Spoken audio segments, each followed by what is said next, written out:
त्यांची भेट घेतली आपण काय मी एक ते आंदोलक म्हणून त्यांची भेट घेतली. माझी व्यक्तिगत भेट होती. एका आंदोलक भेटला पाहिजे आणि दुसरी गोष्ट एक महाराष्ट्राचा तरुण आहे, त्याच्या पाठीशी आपण उभं राहिलं पाहिजे ना. त्यांनी कोणता इशारा घेतला त्यापेक्षा त्यांनी जो मुद्दा होता ना त्याला मी पाठिंबा दिलेला आहे. कारण परीक्षा हा निष्कलंकित झाल्या पाहिजे.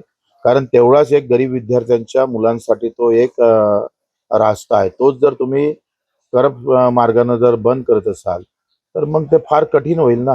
काय धंदे चालत नाही तिकडे, काय शेतीमालाला भाव भेटत नाही. एक मात्र मार्ग आहे फक्त तो सरकारी नोकरीचा. आणि तिथे जर करप्शन होत असेल तर मग त्या तरुणांना गेलं कुठं पाहिजे, काय केलं पाहिजे.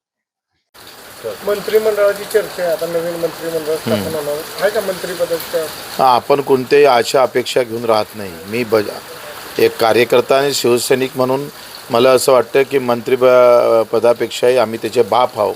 त्याच्यानं त्याची काही आम्ही फिकर करत नाही कधी.